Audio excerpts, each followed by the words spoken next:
जय बोल सद्गुरु महाराज की जय। राजाधिराज जय राजा, राजाधिराज जय राजा, राजाधि गोपी जय लोला, राजाधि गोपी जय लोला, राजाधिराज ब्रज राजा, राधाधि गोपी जय लोला, राजाधिराज ब्रज राजा, राधाधि गोपी जय लोला, मुरलीगानलोल सर्वमोहना कृष्णा, मुरलीगानलोल सर्वमोहना, मुरलीगानलोल सर्वमोहना कृष्णा, मुरलीगानलोल सर्वमोहना कृष्णा, मधुरवचन महित सर्वगोकुला कृष्णा, मधुरवचन महित सर्वगोकुला कृष्णा, हरे गोपाल कृष्णा, हरे गोपाल कृष्णा, राजाधिराज ब्रज राजा, राधाधि गोपी जय लोला,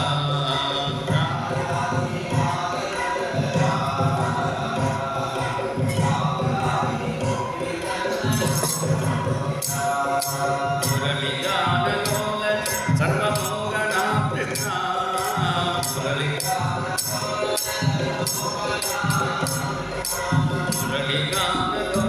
सर्वमोहना कृष्णा, मधुरवचन महित सर्वगोकुला कृष्णा, मधुरवचन महित सर्वगोकुला कृष्णा, राजाधिराज जय राजा, राधाधि गोपी जय लोला, राजाधिराज जय राजा, राधाधि गोपी जय लोला। जय बोलो राजाधिराज कृष्णचंद्र महाराज की जय।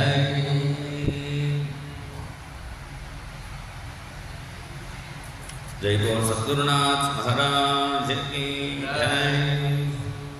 हत्वा रासभदीजेया जग्ध्वा दालफलान्यलं प्रियो नृत्यत्फनारङ्गे काळीयस्य कलानिधिः। കാളിയ നൃത്തമാണ് 16-ാമത്തെ അധ്യായത്തിൽ വിസ്തരിച്ച് വർണ്ണിക്കുന്നു ദശമസ്കന്ധത്തിൽ. ഗുരുനാഥൻ പറയും, ഈ കാളിയ നൃത്തനം വഹിച്ചാൽ മതി, നമുക്ക് ക്യാൻസർ മുതലായ രോഗങ്ങളും വിഷബാധകളൊക്കെ ഇല്ലാതാവും. ഇത് വലിയ അധ്യായമാണ്. ഇത് പഠിക്കാൻ പറ്റാത്തവർ ഇതുമുണ്ട്. അതേപോലെ നാരായണീയത്തിലും 3 ദശകത്തിൽ പറഞ്ഞിട്ടുണ്ട്. അതിൽ ഒരു ദശകം വായിച്ചാലും നമുക്ക് അതിൻ്റെ ഗുണമുണ്ടാകും. അത്വാ രാസഭദൈജേയം, കഴുത രൂപത്തിലുള്ള അസുരനെ വധിച്ചിട്ട് കൃത്വാ താളഫലാന്യലം ജഗ്ധ്വ, ആ താളഫലം പഴമൊക്കെ കഴിച്ച് സന്തോഷത്തോട് ഭഗവാൻ കാളിയൻ്റെ മുഖേന നൃത്തം വച്ചു എന്ന ശ്രീധരസ്വാമികൾ വർണ്ണിക്കുന്നു. ഭഗവാനക്ക് കുളിക്കാൻ അത്ര താല്പര്യമില്ല ശ്രീകൃഷ്ണനക്ക്. ആഭരണമൊക്കെ ആണെങ്കിൽ വേഷം കെട്ടാൻ നല്ല അഭിപ്രായമുണ്ട്, കുളിക്കാൻ താല്പര്യമില്ല. കൂടുതൽ കുളിക്കാൻ താല്പര്യമുള്ള ആളാണ് മഹാദേവൻ. മഹാദേവനിക്ക് എപ്പോഴും ധാര, ഇങ്ങനെ അഭിഷേകം. മഹാദേവനിക്ക് ധാര വളരെ ഇഷ്ടമാണ്. കൃഷ്ണനക്ക് അതൊന്ന് മാറ്റിയിട്ടാൽ മതി. രാധ ഇഷ്ടം കൃഷ്ണനക്ക്. മഹാദേവനിക്ക് ധാരയാണെങ്കിൽ കൃഷ്ണനക്ക് രാധയാണ് ഇഷ്ടം. അപ്പോൾ കൃഷ്ണൻ എന്ത് ചെയ്തു? ശനിയാഴ്ച എണ്ണ തേച്ച് കുളിക്കേണ്ടേ? അതുകൊണ്ട് ഇന്ന് ശനിയാഴ്ച പറഞ്ഞ് അമ്മയോട് എണ്ണ തേച്ച് കുളിപ്പിക്കുന്നു പറയും. ശനിയാഴ്ച എള്ളെണ്ണ തേച്ച് കുളിച്ചാൽ വളരെ നല്ലതാണ്. അത് നമ്മുടെ ശരീരത്തിന് ആരോഗ്യത്തിനാണ്. കേരളത്തിൽ വെളിച്ചെണ്ണ സാധാരണ എല്ലാ ദിവസവും തേക്കുന്നുണ്ട്. എള്ളെണ്ണ തേച്ച് കുളിക്കുന്നു ശനിയാഴ്ച. അതും തേച്ച് കുളിച്ച് പിന്നെ ചങ്കളപ്പരണ്ട ആ പെരണ്ട കൊണ്ട് എന്തെങ്കിലും ഭക്ഷണം കഴിച്ചാൽ, ചമ്മന്തി ഉണ്ടാക്കി കഴിച്ചാൽ ഈ മുട്ടുവേദന, ഈ ശരീരവേദന ഒന്നും അറിയില്ല. പണ്ട് ചെയ്തിരുന്നു. ഇപ്പോൾ അതൊക്കെ ഉപേക്ഷിച്ചത് കൊണ്ടാണ് ഈ ശരീര അസ്വസ്ഥ്യമൊക്കെ നമുക്ക് വരാൻ കാരണം. കണ്ണൻ പറഞ്ഞത് ഇന്ന് ശനിയാഴ്ചയല്ലേ, ഏട്ടൻ കുളിച്ചോട്ടെ. കാരണം ശനിയാഴ്ച എണ്ണ തിരിച്ച് കുളിച്ച് കഴിഞ്ഞാൽ പിന്നെ വെയിലിൽ പുറത്ത് ഇറങ്ങി പോകാം. അങ്ങനെ വെയിലിൽ പുറത്തിറങ്ങി പോയാൽ വീണ്ടും ചൂടാവും ശരീരം തണുപ്പിക്കാൻ വേണ്ടിയാണ് ഈ പരിപാടി. അങ്ങനെ ബലരാമനെ സൂത്രപ്പണിയിൽ വീട്ടിൽ വിട്ട് കൃഷ്ണൻ മാത്രം ഈ കാളിയനർത്തനത്തിന് പുറപ്പെട്ടു വരണം. എന്താ കാരണം? ബലരാമനെ വിളിച്ചുകൊണ്ട് പോയാൽ ബലരാമന് വേണ്ട പറയും. എന്താ കാരണം? ഒരു പാമ്പിൻ്റെ മുഖം നൃത്തം വെച്ചാൽ പിന്നെ വേറെ പാമ്പ് വേണ്ടാൻ പറയും. ബലരാമൻ പാമ്പിൻ്റെ അവതാരമല്ലേ.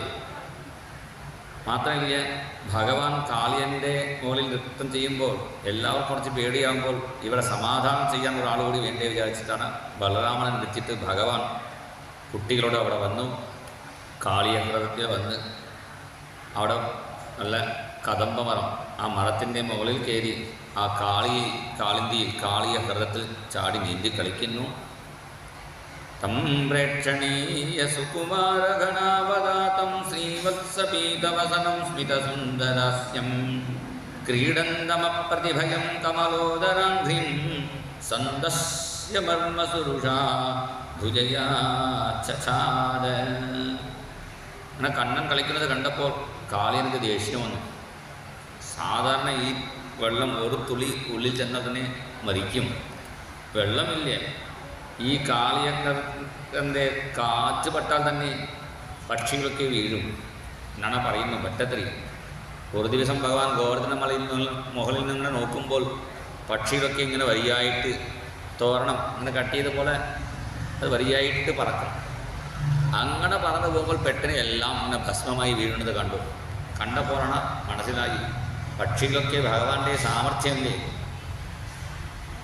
അതുകൊണ്ട് ഭഗവാൻ കാളിയനെ നിഗ്രഹിക്കണം തീരുമാനിച്ചിട്ടാണ് ഇവിടെ വന്നിരിക്കുന്നു. അത് നോക്കി, കാരണം കാളിയൻ്റെ വിഷജ്വാല ആ കാറ്റ് കൊണ്ട് അടുത്ത് ഒരു മരം പോലും ജീവിച്ചിട്ടില്ലേ, എല്ലാം ഭസ്മായി കിടക്കുന്നു. പുല്ലു മുഴുവനും. ഒരു മരം മാത്രം ജീവിച്ചിരിക്കാനുള്ള കാരണം ആ മരത്തിൽ ഗരുഡൻ താമസിച്ചതാണ്. അമൃതം കൊണ്ടുപോകേണ്ട സമയത്ത് ഗരുഡൻ കുറച്ചു നേരം അവിടെ താമസിച്ച് പോയത് കൊണ്ടാണ് ആ മരം മാത്രം ജീവിച്ചിരിക്കുന്നത്.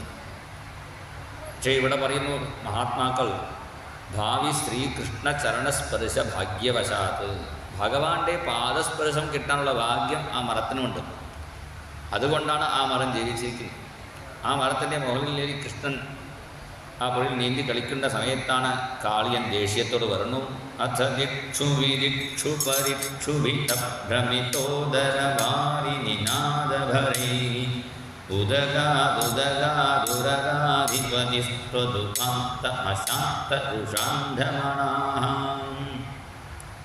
അങ്ങനെ വളഞ്ഞ് നെളിഞ്ഞ് കാളിയൻ ദേഷ്യത്തോട് കണ്ണനെ നോക്കുമ്പോഴാണ് കണ്ണൻ ചിരിച്ചു.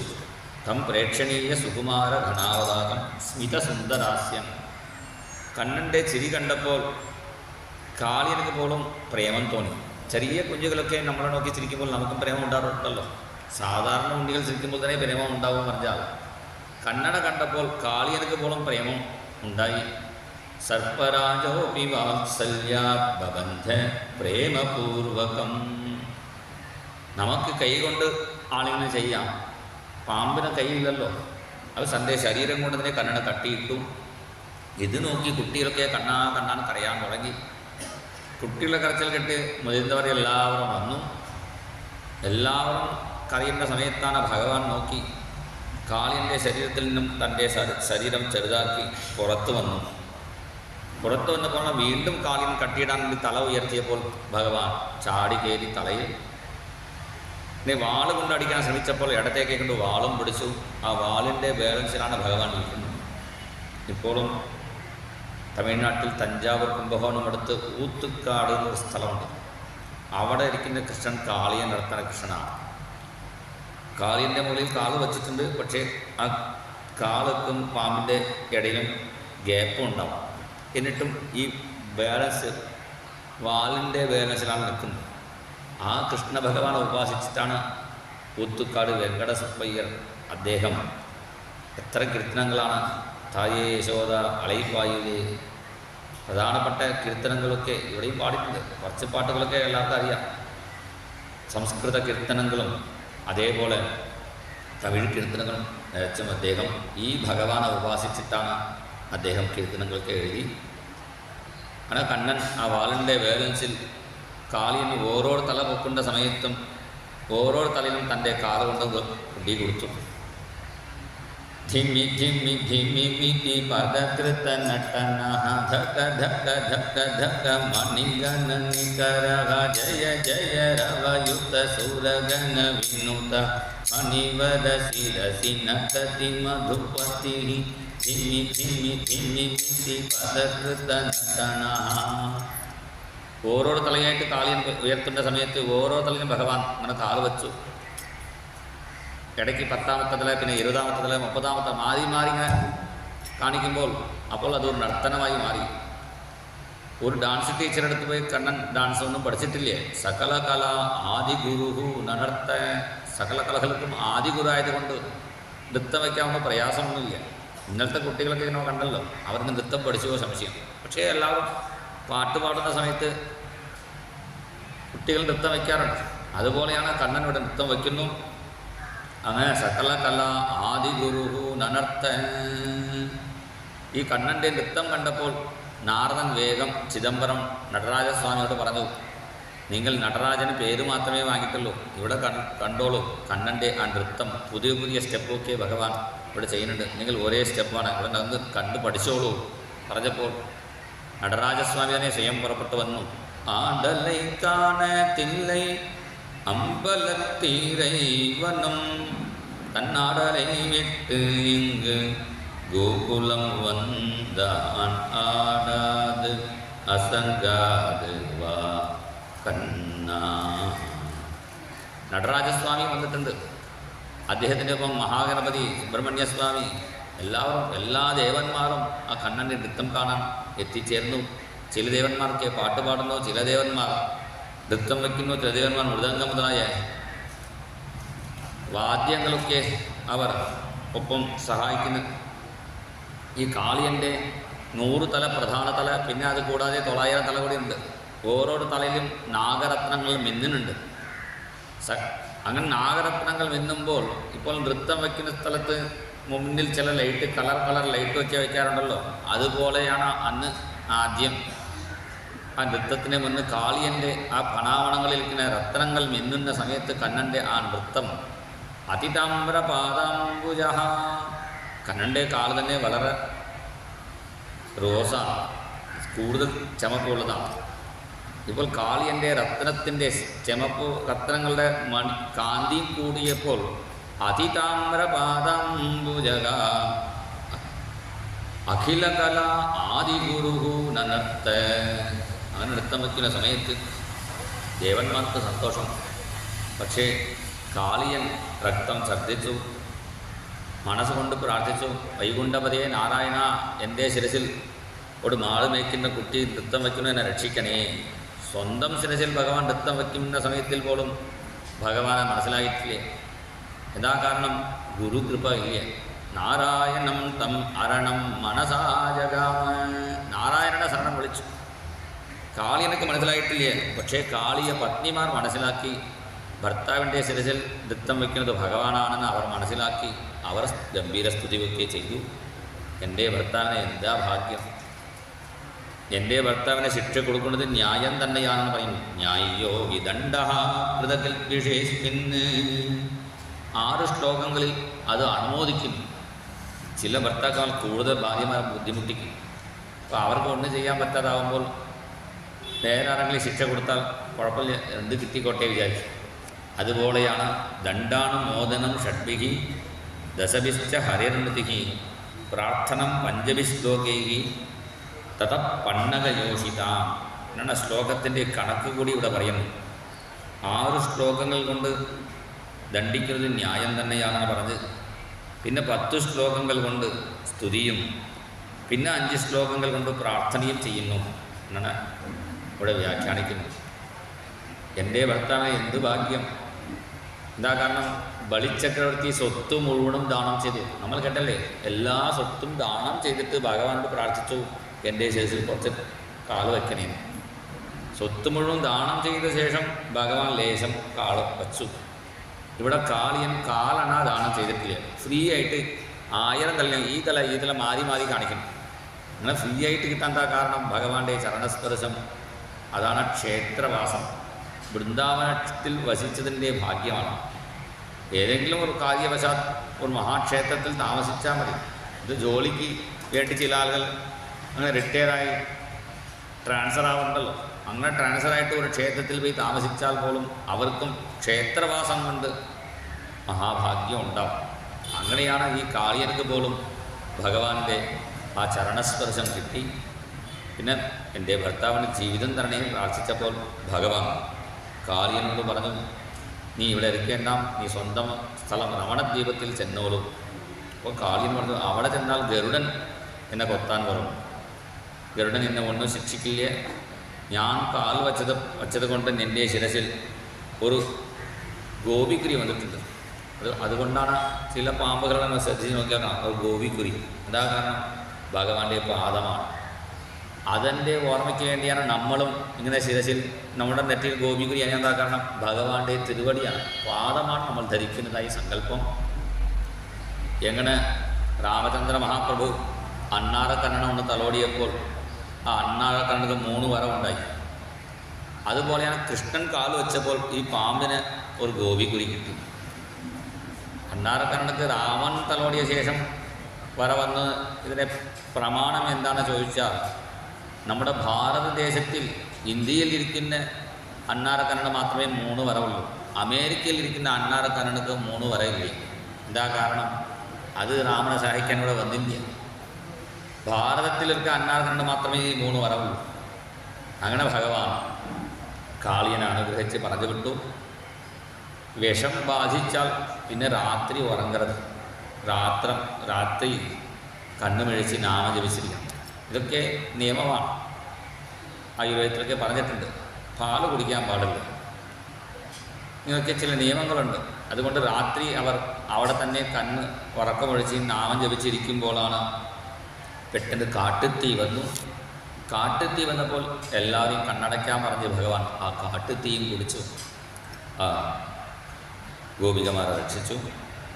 കൃത്വാ നൃത്യം ഫണാഗ്രേഷു കാളീയസ്യ സകൗതുകം ബലം പ്രളംബതുംഗാംസം ആരോഹയതരാധികാ. പിന്നെ അടുത്ത ദിവസം ഭഗവാൻ പുറപ്പെട്ടു പോകുന്ന സമയത്താണ് കുട്ടികൾ 2 സെറ്റായി തിരിക്കും. ചില കുട്ടികൾ ബലരാമൻ്റെ വശത്ത്, നല്ല വെളുത്ത കുട്ടികളെ ബലരാമൻ്റെ കക്ഷിയാണ്, കറുത്ത കുട്ടികളൊക്കെ കൃഷ്ണൻ്റെ വശത്തിലാണ്. അങ്ങനെ 2 ഗ്രൂപ്പായി ഇരുന്ന് കളിക്കാറുണ്ട്. അങ്ങനെ കളിക്കുന്ന സമയത്ത് ജയിച്ചവർ എന്ത് ചെയ്യും? തോറ്റുപോയ കുട്ടികളുടെ മുകളിൽ കയറി പോകും. ആരുടെയാണ് യുദ്ധം ചെയ്തുകൂടെ പറയുന്നുണ്ട്. ഉവാഹ കൃഷ്ണോ ഭഗവാൻ ശ്രീരാമാനം പരാജിതഃ വൃഷഭം ഭദ്രസേനസ്തു പ്രളംബോ രോഹിണീസുതം രാമസംഘട്ടിനോ യർഹി ശ്രീരാമ വൃഷഭാദയഃ. ശ്രീരാമൻ, വൃഷഭൻ ഇവരൊക്കെ ക്രീഡായാം ദൈനസ്താസ്താം ഊഹു കൃഷ്ണാദയോ നൃപ. അപ്പോഴാണ് ഒരു അസുരൻ, പ്രളംബാസുരൻ, ബലരാമന്റെ യുദ്ധത്തിന് വന്ന് ബലരാമൻ്റെ കയ്യിൽ തോറ്റു. അപ്പോൾ തോറ്റവർ ജയിച്ചവരെ എടുത്ത് നടക്കണം. ഭാണ്ഡീരം ഒരു വടവൃക്ഷം, ഒരു ആൾത്തര അതുവരെ എടുത്ത് ഓടണം. അങ്ങനെയാണ് വിവാഹ കൃഷ്ണോ ഭഗവാൻ. കൃഷ്ണൻ സീതാവിൻ്റെ അടുത്ത് കൃഷ്ണൻ തോറ്റു. കാരണം ഭക്തപരാജിത, ഭക്തന്മാരുടെ അടുത്ത് തോൽക്കാൻ കൃഷ്ണന് താല്പര്യം. അതുകൊണ്ട് ഭഗവാൻ ചെയ്തു, ശ്രീരാമനെ തൻ്റെ തോൽ കയറ്റി നടന്നു. വൃഷഭം ഭദ്രസേനസ്തു, വൃഷഭൻ എന്ന പേരുള്ള ഒരു പയ്യന് ഭദ്രസേന. പ്രളംബോ രോഹിണീസുതം, പ്രളംബാസുരൻ, അവളും ഇങ്ങനെ വേഷം മാറി വന്നവൻ ബലരാമസ്വാമി എടുത്ത് നടക്കുന്നു.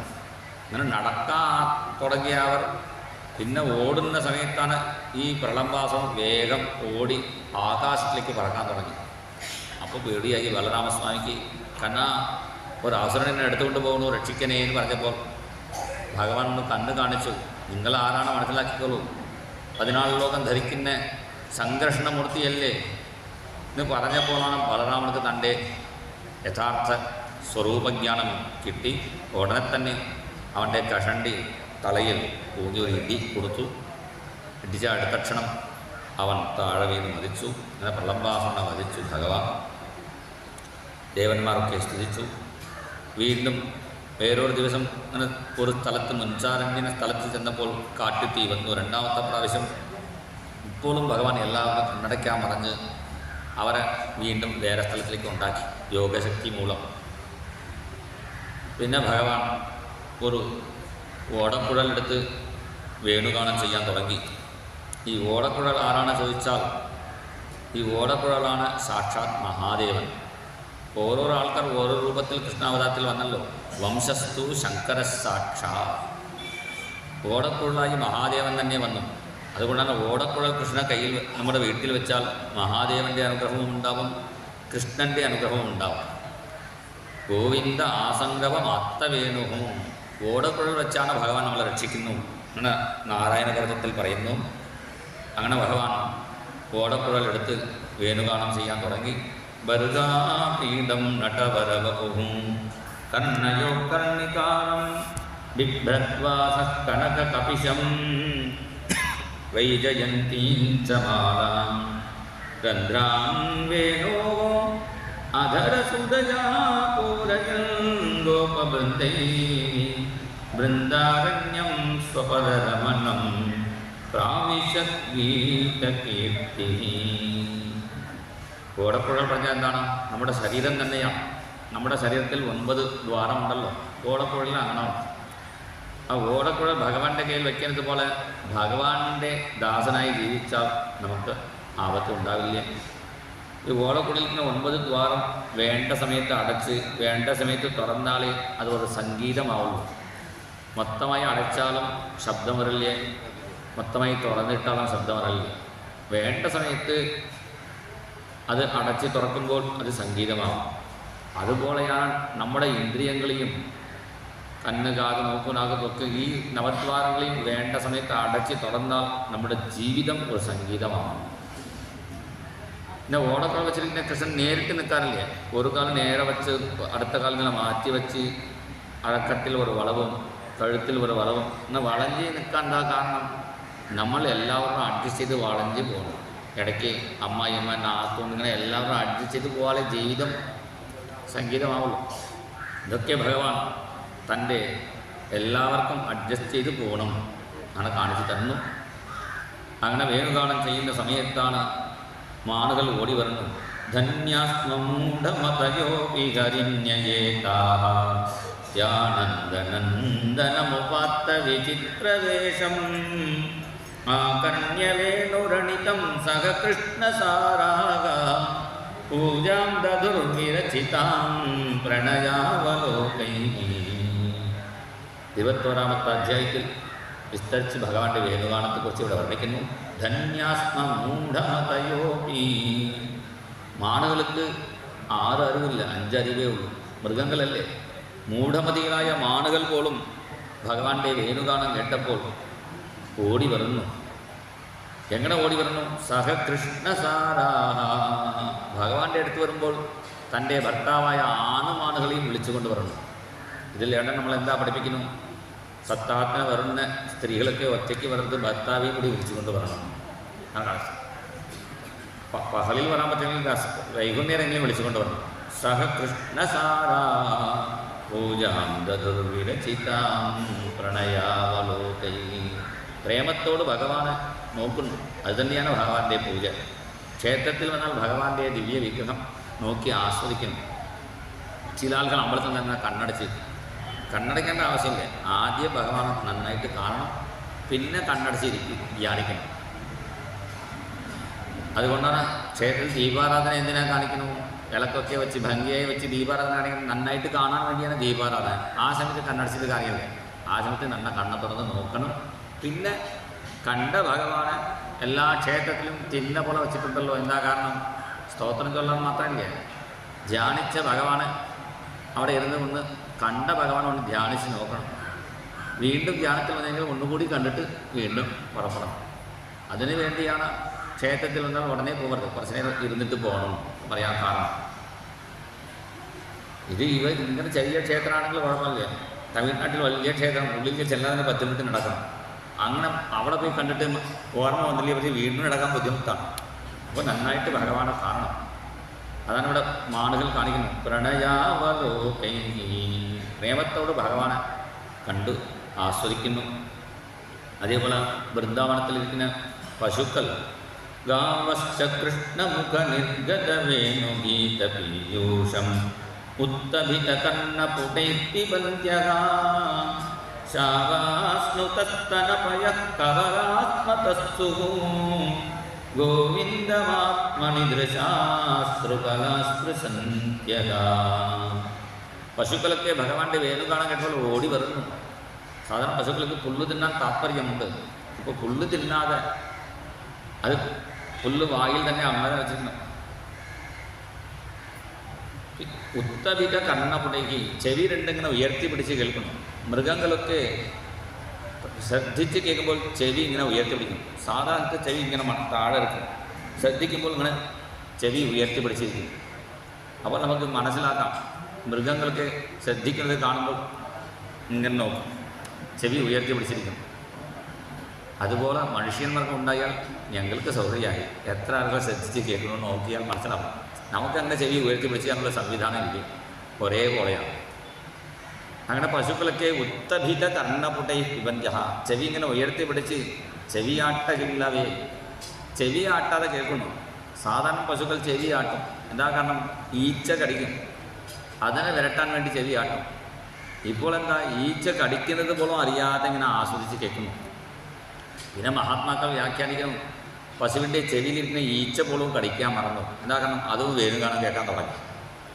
അതിങ്ങനെ ചെവിയാട്ടാതെ പശുക്കൾ വേണുഗാനം കേൾക്കുന്നു.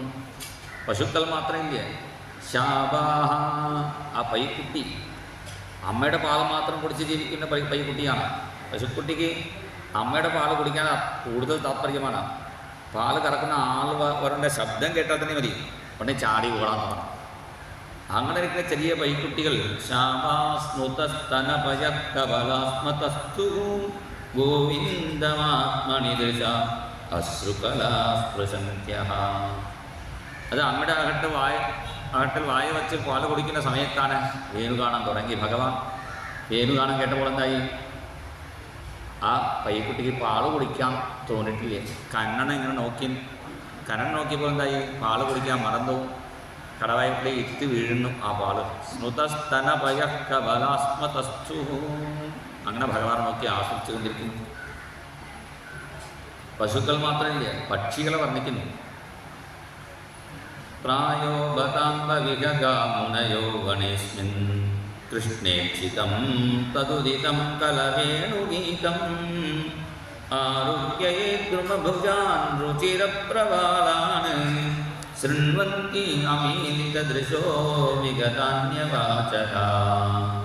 പ്രായോ ബതാംബ വിഹഗാഃ, സാധാരണ പക്ഷികൾ കീ ശബ്ദിച്ചു കൊണ്ടിരിക്കും. 4 പക്ഷികൾ ചേർന്നാൽ മതി ശബ്ദമുണ്ടാവും. 4 പക്ഷികൾ അല്ലെങ്കിൽ 4 സ്ത്രീകൾ ചേർന്നാൽ മതി ശബ്ദം. ഇതേ കോലാഹലമാണ്. ഇവിടെ 4 ഇല്ല 40 പക്ഷികളാണ്. മരം മുഴുവൻ നിറഞ്ഞു നിൽക്കുന്നു, പക്ഷേ ശബ്ദിക്കുന്നില്ല. ഉറങ്ങുന്നുണ്ടോ ചോദിച്ചാൽ ഉറങ്ങുന്ന സമയത്ത് പക്ഷികൾ ശബ്ദിക്കാറില്ല, ഉറങ്ങുന്നില്ല. അമീലിത ദൃശഃ വിഗത അന്യവാചഃ, കണ്ണ് തുറന്ന് ഭഗവാനെ ആശ്വസിച്ചുകൊണ്ട് നോക്കിക്കൊണ്ടിരിക്കുന്നു. അപർണ ഗോപികമാർക്ക് മനസ്സിലായി അത് പക്ഷികളില്ലേ, ഋഷീശ്വരന്മാരാണ്. അവരാണ് മൗനവ്രതം ഇരുന്ന് അഭ്യസിച്ചവർ. നമുക്ക് സംസാരിച്ച് അഭ്യാസം, നമുക്ക് മൗനവ്രതം അഭ്യാസം ഇല്ല. അതുകൊണ്ടാണ് ഋഷീശ്വരന്മാർക്ക് പക്ഷിരൂപം ധരിച്ച് പോയിട്ടുണ്ട്. അതുകൊണ്ടാണ് പക്ഷി രൂപം മാറിയാലും അവരുടെ സ്വഭാവം മാറിയിട്ടില്ല. പ്രായോ ബതാംബ വിഹഗാഹ മുനയഃ, മുനീവന്മാരാണ് അങ്ങനെ ഭഗവാന്റെ വേണുഗാനം പക്ഷിരൂപത്തിൽ കേട്ട് ആസ്വദിച്ചു കൊണ്ടിരിക്കുന്നു. അതേപോലെ നദ്യക, അവിടെ യമുനാ നദി, കുത്തി ഒഴുകുന്ന യമുനാ നദി കുളമ്പുള കട്ടി തേങ്ങി നിൽക്കുന്നു ഭഗവാന്റെ വേണുഗാനം കേട്ട്. ഗോവർദ്ധനമല, മലയായിട്ടിരിക്കുന്ന ഗോവർദ്ധനം വേണുഗാനം കേട്ടപ്പോൾ ഉരുകി ഓടുന്നു. ഇപ്പോഴും വൃന്ദാവനത്തിൽ പോയാൽ മല പോലെ കാണാൻ പറ്റില്ല, ചെറിയ കല്ലായിട്ടേ ഇരിക്കില്ല. എന്താ കാരണം? വേണുഗാനം കേട്ടപ്പോൾ ഉരുകി പോയി ആ മല പോലെ. വൃന്ദാവനത്തിരിക്കുന്ന പശു, പക്ഷി, മരം, ചെടി, കൊടി എല്ലാവരും ആ വേണുഗാനത്തെ മോഹിച്ചു പറഞ്ഞാൽ പിന്നെ ഗോപികമാരുടെ കഥ പറയേണ്ട ആവശ്യമില്ല. കണ്ണനെ കല്യാണം കഴിക്കാൻ പാകത്തിലുള്ള ചെറിയ ഗോപികമാരൊക്കെ കണ്ണനെ തന്നെ ഭർത്താവായി കിട്ടാൻ വേണ്ടി ദേവിയെ പ്രാർത്ഥിക്കുന്നു. കാത്യായനേ മഹാമായേ മഹായോഗിന്യധീശ്വരീ നന്ദഗോപസുതം ദേവി പതിം മേ കുരു തേ നമഃ കാത്യായനീ മഹാമായേ. ദേവിയെ പ്രാർത്ഥിക്കുന്നു. ദേവിയാണ് മായാസ്വരൂപിണി. മായ നീങ്ങി കിട്ടിയാൽ നമുക്ക് ഭഗവാനെ കാണാൻ സാധിക്കുള്ളൂ. അപ്പോൾ ഭഗവാനെ കാണണമെങ്കിൽ ഒന്ന് ഭഗവാൻ അനുഗ്രഹിക്കണം, അല്ലെങ്കിൽ മായാദേവി അമ്മ അനുഗ്രഹിക്കണം. ലൗകികമായി പറഞ്ഞാൽ ഭർത്താവിനെ വശം ചെയ്യണമെങ്കിലും ആദ്യം നാത്തുനക്ക് പൂജ ചെയ്യും. അതുകൊണ്ടാണ് നണാന്താൻ്റെ ഭഗവാന്റെ സഹോദരിയല്ലേ, അതുകൊണ്ട് അമ്മയെ പൂജിക്കുന്നു.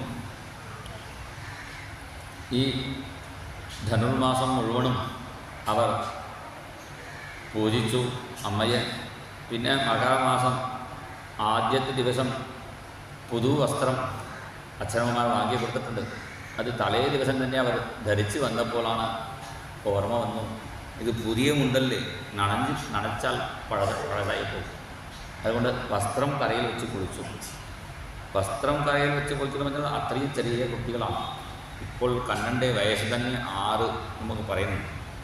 ഗോവർദ്ധനം ഉയർത്തിയ സമയത്താണ് 7 വയസ്സ് ഉണ്ണി പറയുന്നത്. 7 വയസ്സ് ഗോവർദ്ധനം പറഞ്ഞാൽ അതിൻ്റെ മുമ്പ് നടന്ന ലീലയാണ്. അപ്പോൾ 6 വയസ്സാണ് കൃഷ്ണനെടുത്ത്. 6 വയസ്സ് കൃഷ്ണനെ കല്യാണം കഴിക്കണമെങ്കിൽ മിനിമം നമ്മുടെ സമ്പ്രദായം 1 വയസ്സോ 2 വയസ്സോ കമ്മിയായിരിക്കും. അപ്പം 4-5 വയസ്സ് കുട്ടികളാണ്. അതുകൊണ്ടാണ് ഇവിടെ കുമാരികാഹ ഹേമന്തേ പ്രഥമേ മാസി നന്ദവ്രജ കുമാരികാഹ. കുമാരി പറഞ്ഞാൽ തന്നെ 5, കുമാരി കാ കൂടി ചേർത്ത് കാ പറഞ്ഞാൽ കുമാരികാ പറഞ്ഞാൽ അർത്ഥം 5 വയസ്സിൻ്റെ താഴെയുള്ള കുട്ടികളാണ്. കാരണം പടം ചിത്രം വരയ്ക്കുന്നവരെന്നൊക്കെ അവർ ഒരു രസത്തിന് വേണ്ടി വലിയ കുട്ടികളായി എഴുതുന്നതേ ഉള്ളൂ. നമുക്ക് പ്രമാണം വ്യാസനും ശുകാചാര്യനുമാണ്. അതുകൊണ്ടാണ് കറയിൽ വസ്ത്രം വെച്ച് അവർ കുളിക്കുന്ന സമയത്ത് കണ്ണൻ വന്നു വസ്ത്രങ്ങളെ എടുത്ത് മുകളിൽ കയറുന്നു, മരത്തിൻ്റെ മുകളിൽ. അവർ കുളിച്ചു വന്നപ്പോൾ വസ്ത്രമില്ലാതെ പിന്നെ കണ്ണൻ്റെ കയ്യിൽ കണ്ടപ്പോഴാണ് കണ്ണനോട് പ്രാർത്ഥിച്ചു. ശ്യാമസുന്ദരാതേദാസ്യഃ കരവാമ തവോദിതം ദേഹി വാസാംസി ധർമ്മജ്ഞാ മോചേദ്രാജ്ഞേ ബ്രുവാമഹേ. ഞങ്ങളുടെ വസ്ത്രം തരണയെ പ്രാർത്ഥിച്ചപ്പോൾ കൊടുക്കാൻ തീരുമാനിച്ചപ്പോൾ ഒരു ഗോപി പറഞ്ഞു, നിനക്ക് ധർമ്മം അറിയാവോ? ധർമ്മം അറിയാവോ പറഞ്ഞപ്പോൾ ധർമ്മജ്ഞ വിളിച്ചപ്പോൾ ശ്രീ ധർമ്മം പറയുന്നു തീരുമാനിച്ചു. പിന്നെ വേറെ ഗോപി പറഞ്ഞു, നീ തന്നില്ലെങ്കിൽ നോചേത് രാജ്ഞേ ബ്രുവാമഹി, അച്ഛൻ്റെ അടുത്ത് ഞങ്ങൾ പോയി പറയുന്നു. ഭഗവാൻ ചിരിച്ചു. അച്ഛൻ്റെ അടുത്ത് പറയുന്നു, എൻ്റെ അടുത്ത് നീ വരാതെ വെള്ളത്തിൻ്റെ അടുത്തിരിക്കും, നിങ്ങൾ ഇപ്പോൾ ഇങ്ങനെ പോയി അച്ഛൻ്റെ അടുത്ത് പോയാൽ ആദ്യം തല്ലുക അച്ഛൻ്റെ വീണത്. ഇന്ന് ഇങ്ങനെ പറഞ്ഞു അവർ ചോദിക്കില്ലേ? അപ്പോഴാണ് അവർക്ക് ഓർമ്മ വന്നു, ഇങ്ങനെ ഇപ്പോൾ ഭഗവാന്റെ അടുത്ത് പോകുമ്പോൾ ഇപ്പോൾ നമുക്ക് ലജ്ജാനുസരിച്ച് എങ്ങനെ അച്ഛൻ്റെ അടുത്ത് പോകും? അപ്പോൾ ഭഗവാൻ പറഞ്ഞു, ഇത് തെറ്റാണ്. അതാ കാരണം വസ്ത്രമില്ലാതെ കുളത്തിലോ പുഴയിലോ കുളിച്ചാൽ അത് വരുണനക്ക് ചെയ്യുന്ന അപരാധമാണ്. പുഷ്യോ വാ യേശോ അഗ്നി, വേദം പറയുന്നു അതിൻ്റെ ഉള്ളിൽ അഗ്നി ഉണ്ട്. അങ്ങനെ കുളിച്ചാൽ വരുണനക്ക് ചെയ്യുന്ന അപരാധം കൊണ്ട് ജലസംബന്ധമായ രോഗങ്ങൾ ഉണ്ടാവും. അങ്ങനെ കുളിക്കരുത്. ഈ 4-5 വയസ്സിൽ അവർക്ക് ലജ്ജയില്ലെങ്കിൽ പിന്നെ 15 വയസ്സിൽ ലജ്ജ ഉണ്ടാവും. അത് പഠിപ്പിക്കുന്ന ഭഗവാൻ. അങ്ങനെ വസ്ത്രമില്ലാതെ കുളിക്കാൻ പാടില്ലേ. ഇപ്പോഴത്തെ കുട്ടികൾക്ക് ഇതൊക്കെ പറഞ്ഞു കൊടുക്കണം. ചെറിയ കുഞ്ഞായിരിക്കുമ്പോൾ ചെറിയ ഡ്രസ്സൊക്കെ അണിഞ്ഞു പോകണം. ഇപ്പോൾ 25 വയസ്സിന് അങ്ങനെ തന്നെ അണിഞ്ഞുകൊണ്ട് പോകും. ഡ്രസ്സർ കോളേജ് അങ്ങനെ പോകേണ്ട ആവശ്യമില്ല. അതുകൊണ്ടാണ് ബുദ്ധിമുട്ടൊക്കെ നടക്കണം. ഇതൊക്കെ ഭഗവാൻ ഇവിടെ പഠിപ്പിക്കുന്നു. പിന്നെ ഇവരുടെ വസ്ത്രം എടുത്തു പറഞ്ഞാൽ അർത്ഥം ഈ ജീവനക്ക് ശരീരമാണ് വസ്ത്രം. ആ ശരീര അഭിമാനം ഇല്ലാതാക്കി ഭഗവാൻ. ഇവിടെ വലിയ അനുഗ്രഹമാണ് ഭഗവാൻ ചെയ്യുന്നു. ഭർജിത ക്വചിത ധാനാഹ പ്രായോ ബീജായ നെഷ്ടി, വെറുത്ത ധാന്യം അല്ലെങ്കിൽ വേവിച്ച ധാന്യം എങ്ങനെ വളയിടാറില്ലയോ അതുപോലെ കൃഷ്ണഭക്തി കൊണ്ട് ശുദ്ധമായ നിങ്ങളുടെ ഹൃദയത്തിൽ കാമം ഉണ്ടാവില്ലേ? കാമത്തെ ജയിക്കാൻ വളരെ ബുദ്ധിമുട്ടാണ്, അത് ജയിക്കാൻ പറ്റും. ഭഗവാൻ വലിയ അനുഗ്രഹം കൂടി ചെയ്തു. പിന്നെ ഗർഭമുള്ളവരുടെ അടുത്ത് ഭഗവാൻ പോകില്ലേ? അതിനുവേണ്ടി അടുത്ത് 3 കഥ ഇവിടെ വർണ്ണിക്കുന്നു. ആദ്യത്തെ കഥയിലാണ് വൃന്ദാവനത്തിൽ ചില യജ്ഞദീക്ഷിതന്മാർ, യാഗം ചെയ്യുന്നവർ അഹങ്കരിച്ചിരുന്നു. ഭഗവാൻ ചെയ്തു, അവരുടെ ഗ്രാമത്തിൽ ചെന്നു അവരുടെ ഭാര്യമാർക്ക് മാത്രം ദർശനം കൊടുത്തു. ഒരേ ഗ്രാമത്തിൽ സ്ത്രീകൾ മാത്രം ഭഗവാനെ കണ്ടു, പുരുഷന്മാർ കണ്ടില്ലേ. എന്താ കാരണം? അവർ അഹങ്കരിച്ചിരുന്നു, അതുകൊണ്ട് അവർക്ക് ദർശനം കിട്ടിയിട്ടില്ല. ആ യജ്ഞപത്നിമാർ ഭഗവാനെ കാണാൻ ഓടിയെത്തി. അതിൽ ഒരു പത്നിയെ ആ ഗൃഹനാഥൻ കൂട്ടിയിട്ടു. പക്ഷേ ആദ്യം ഇവർക്ക് മുമ്പ് ആ സ്ത്രീ തന്നെ ധ്യാനത്തിൽ എത്തി എന്നാണ് പറയുന്നത്. അപ്പോൾ അഹങ്കാരം പാടില്ലേ എന്നാണ് ഈ കഥയിലൂടെ നമുക്ക് കാണിച്ചു തരുന്നത്. പിന്നെ ഇന്ദ്രനക്ക് യാഗം ചെയ്യാൻ അവർ പുറപ്പെട്ടപ്പോഴാണ് ഭഗവാൻ പറഞ്ഞു, ഇന്ദ്രനക്ക് പ്രത്യേക യാഗം ചെയ്യേണ്ട ആവശ്യമില്ല, നമ്മുടെ സ്വധർമ്മം നമ്മൾ ചെയ്താൽ മതി, ഇന്ദ്രൻ നമുക്ക് വേണ്ട മഴ തന്നോളും. പ്രത്യേകം കൈക്കൂലി കൊടുക്കുന്നത് പോലെ യാഗം ചെയ്യേണ്ട ആവശ്യമില്ല എന്ന് പറഞ്ഞ് ഭഗവാൻ ഇന്ദ്രയാഗം നിർത്തി. ഇന്ദ്രയാഗം നിർത്തി ഗോവർദ്ധന പൂജ ചെയ്യണം പറഞ്ഞു. ഗോവർദ്ധന പൂജ പറഞ്ഞാൽ അർത്ഥം മലയെ പൂജിക്കാൻ മാത്രമല്ല, മലകളെയും മരങ്ങളെയും കാത്തു സൂക്ഷിക്കണം. നമ്മളൊക്കെ മരങ്ങളെ ഉടച്ച് ഫർണിച്ചർ ഉണ്ടാക്കി, മലയെ ഉടച്ച് റോഡും ഉണ്ടാക്കി, അവസാനം മഴയില്ലേ പറയും. മഴ വന്നാൽ കൂടുതലാവാം.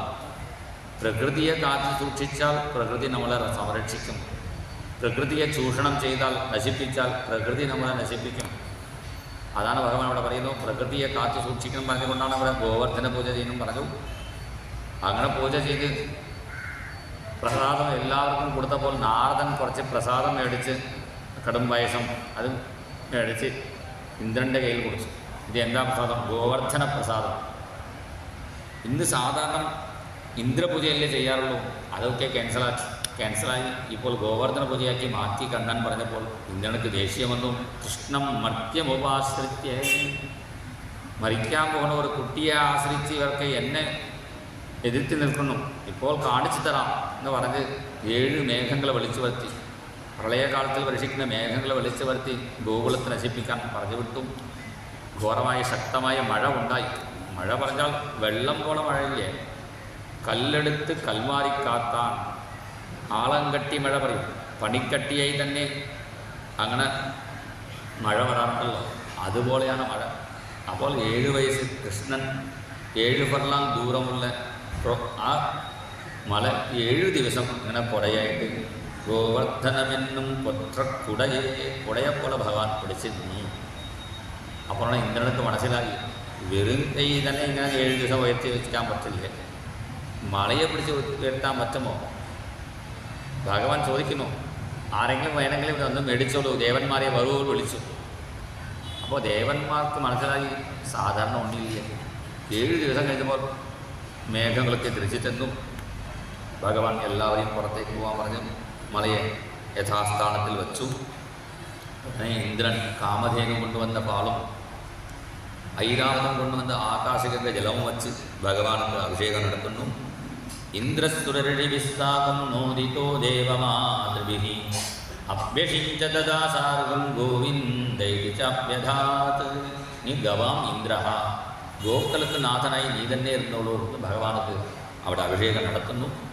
ആ സമയത്ത് അവിടെ വന്ന തത്രാഗതാഹ തുമ്പുരു നാരദാദ്യഃ, തുമ്പുരു നാരദൻ മുതലായ ദേവന്മാരൊക്കെ അവിടെ ഭഗവാനെ പാടി ഗോവിന്ദ ഗോപാല പ്രഭോ ഗിരിധാരി, ഗോവിന്ദ ഗോപാല പ്രഭോ ഗിരിധാരി, ഹേ ഗിരിധാരി പ്രഭോ ഗിരിധാരി, ഹേ ഗിരിധാരി പ്രഭോ ഗിരിധാരി, ഗോവിന്ദ ഗോപാല പ്രഭോ ഗിരിധാരി, ഗോവിന്ദ ഗോപാല പ്രഭോ ഗിരിധാരി, നന്ദ കുമാര നവനീത ചോര, നന്ദ കുമാര നവനീത ചോര, നന്ദ കുമാര നവനീത ചോര,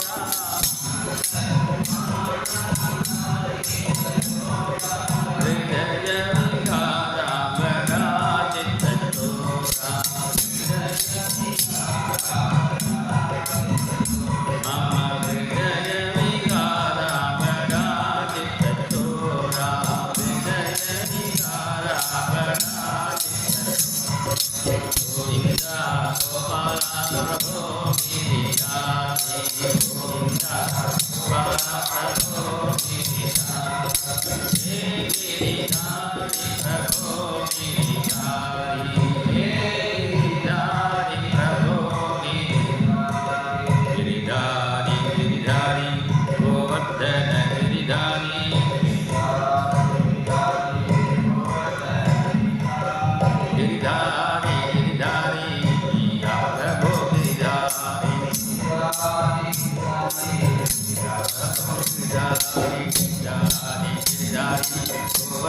प्रभु गोवर्धन गिरिधर लाल की जय.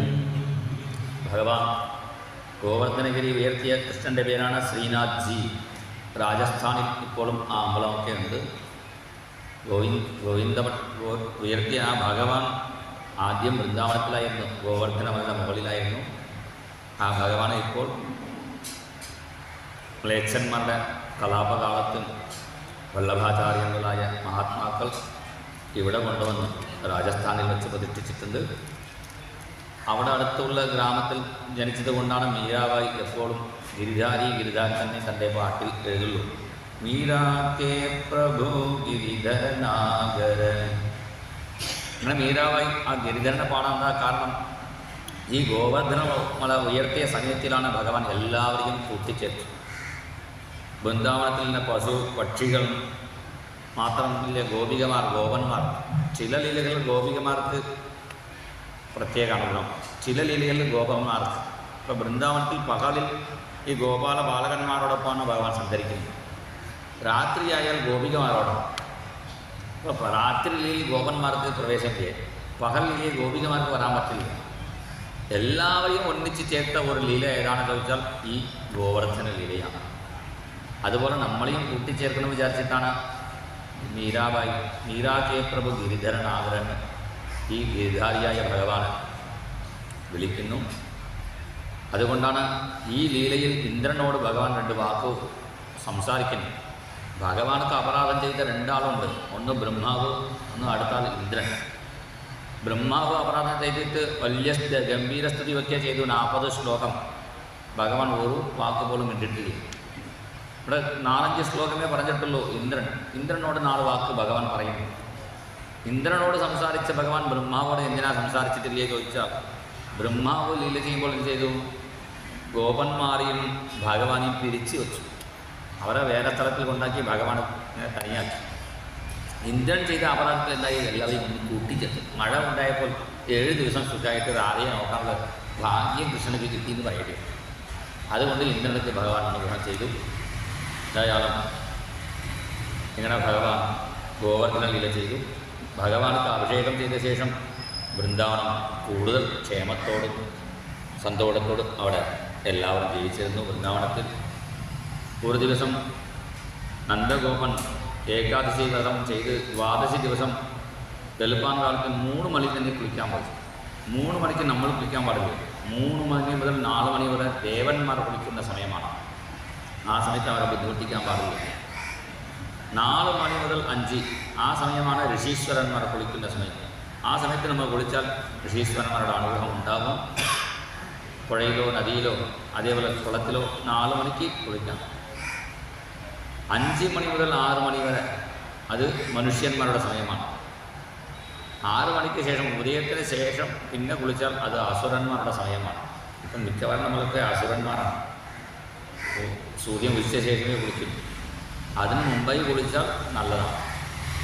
അങ്ങനെ ഈ നന്ദഗോപൻ 3 മണിക്ക് കുളിക്കാൻ പോയപ്പോൾ വരുണദൂതന്മാർ വർണ്ണലോകത്തിലേക്ക് കൊണ്ടുപോയി.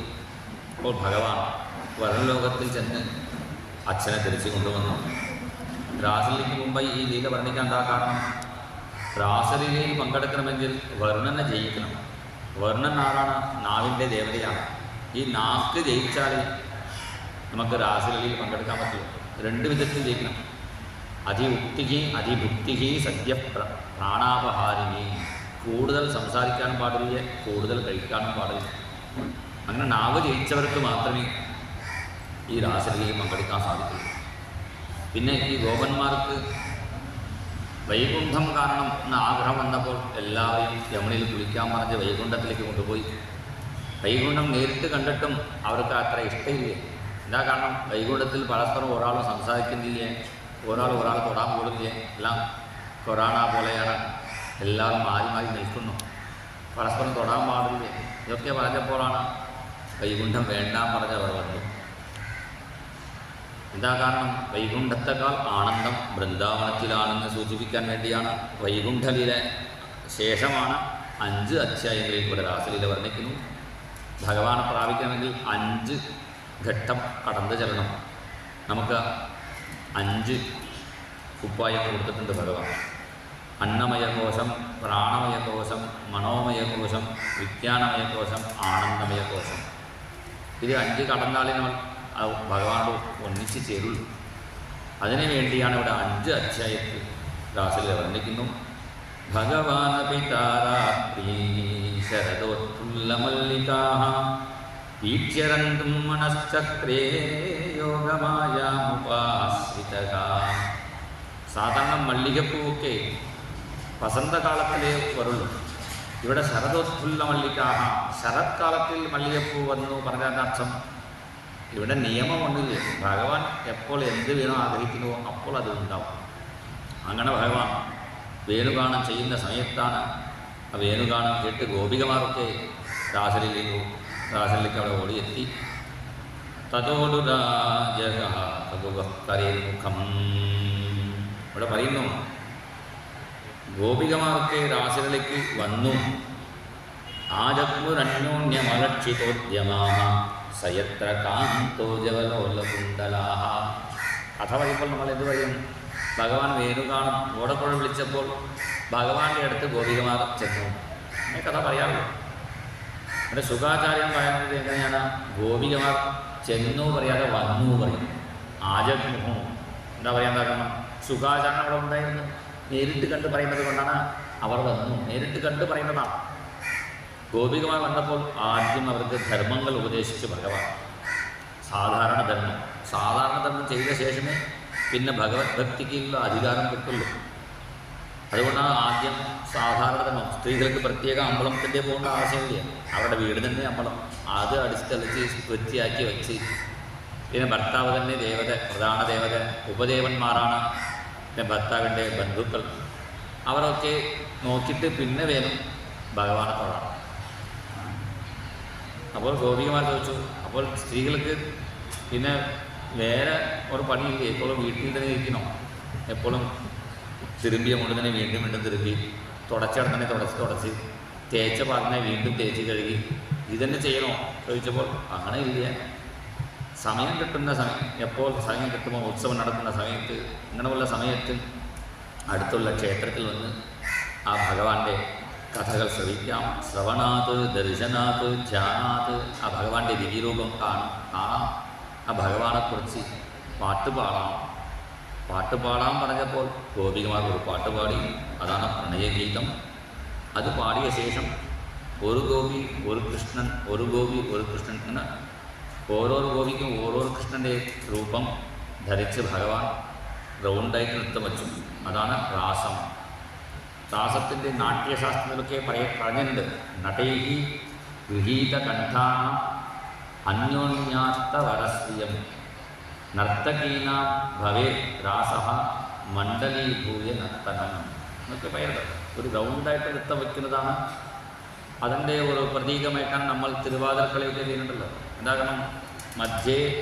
ദീപം മധ്യേ നിരാജിച്ച്. ദീപം പറയുന്നത് ഭഗവാന്റെ സ്വരൂപമാണ്. ദീപത്തെ മധ്യയിൽ വച്ച് ചുറ്റി നമ്മൾ ഒരു പ്രദക്ഷിണം വച്ചാൽ അതിൻ്റെ ഗുണം എന്താണ്? ഭൂപ്രദക്ഷിണജം ഫലം. ഭൂമി മുഴുവൻ ചുറ്റിയ ഫലമാണ്. ആ ദീപത്തിൽ ഭഗവാനെ കണ്ടുകൊണ്ട് ഇങ്ങനെ നൃത്തം വയ്ക്കുമ്പോൾ, അതുപോലെയാണ് എല്ലാ തമിഴ്നാട്ടിലും പുരുഷന്മാർക്ക് ചെയ്യുന്ന നൃത്തമാണ്. അത് ദിവ്യനാമം പറയും. പിന്നെ ഗുജറാത്തിൽ പോയാൽ അവിടെ രാസനർത്തനം, കോളാട്ടമൊക്കെ ചെയ്യുന്നുണ്ട്. ഈ രാസനർത്തനമാണ് ഭഗവാൻ ചെയ്തതാണ് നമ്മളും ചെയ്യുന്നുണ്ട്. അത് ഭഗവാന്റെ നാമങ്ങൾ പാടിക്കൊണ്ട്, കീർത്തനങ്ങൾ പാടിക്കൊണ്ട് അതാണ് ഭഗവാൻ. ഇങ്ങനെ രാസം നർത്തനം ചെയ്യുന്ന സമയത്താണ് ഇടയ്ക്ക് ഗോപികമാർ ആകാശത്തിൽ നോക്കിയപ്പോഴാണ് മഹാലക്ഷ്മി കാത്തിരിക്കുന്നു, എനിക്ക് ഭഗവാന്റെ ഒപ്പം നൃത്തം ചെയ്യാൻ ഒരു ചാൻസ് കിട്ടുമോ. അപ്പോൾ ഗോപികമാർക്ക് തോന്നി മഹാലക്ഷ്മിക്ക് കിട്ടാത്ത ഭാഗ്യം ഞങ്ങൾക്ക് കിട്ടിയല്ലോ വിചാരിച്ചു. അങ്ങനെ കുറച്ച് അഹങ്കരിച്ചപ്പോൾ എന്തായി, ഭഗവാൻ ഗോപികമാർ വിട്ടു, രാധയെ മാത്രം കൊണ്ടുപോയി. കുറച്ച് കഴിഞ്ഞപ്പോൾ രാധയ്ക്കും കുറച്ച് അഭിമാനം. രാധാവിധം താവതജാത ഗർവം, രാധയും ഒരു ഗർവം പോലെ അവർ അഭിനയിച്ചു. അപ്പോൾ ചെയ്തു, രാധയും ഭഗവാൻ വിട്ടു. പിന്നെ ഗോപിമാർ അന്വേഷിച്ചു വന്നപ്പോൾ രാധാദേവിയെ കണ്ടു. നമ്മൾ എന്ത് ചെയ്യും? അപ്പോൾ രാധ പറഞ്ഞു, തേടേണ്ട ആവശ്യമില്ല, എല്ലാ ദിക്കിലും ഇറങ്ങിയിരിക്കുന്നതാണ്, എവിടെയാണ് തേടുന്നത്? അപ്പോൾ അന്വേഷിക്കേണ്ട ആവശ്യമില്ല, ഇരുന്ന സ്ഥലത്തിൽ നാമം ജപിച്ചാൽ മതി, ഭഗവാൻ വന്നോളും പറഞ്ഞ് എല്ലാവരും ഗുണപ്പൊളിനമാകത്യ കാളിന്ത്യ കൃഷ്ണഭാവന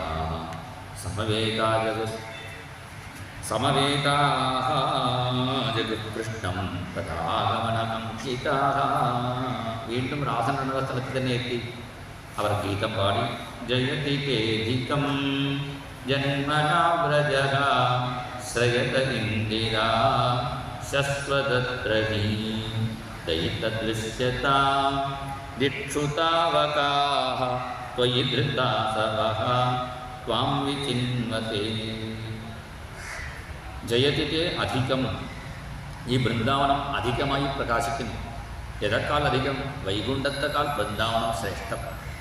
കാരണം മഹാലക്ഷ്മി എപ്പോഴും വൃന്ദാവനത്തിലാണ് സ്ഥിരതാമസം. ശ്രേത ഇന്ദിര ശശ്വതത്രഹി.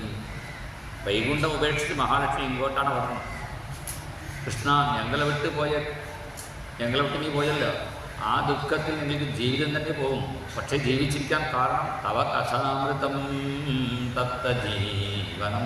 എൻ്റെ കഥകളിൽ കേട്ട് നാമങ്ങൾ ജപിച്ചുകൊണ്ടാണ് ഞങ്ങൾ ജീവിച്ചിരിക്കുന്നു.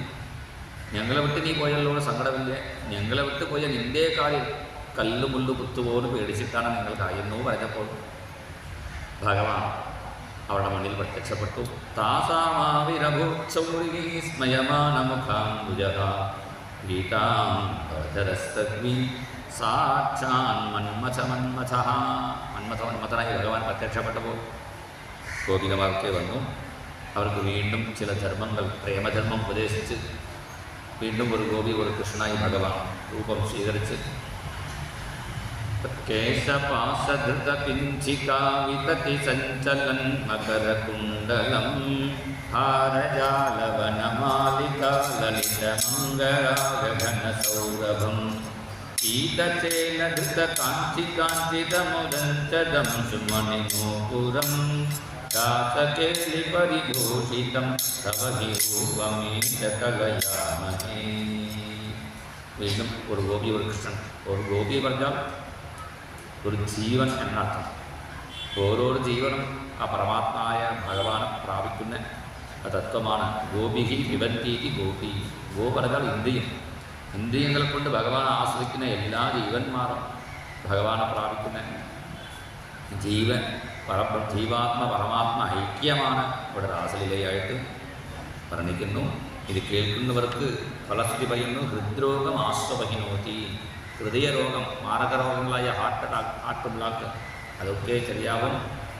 അതിന് കാരണം എന്താ? നമ്മൾ ചെയ്തു വെച്ച പാപവും.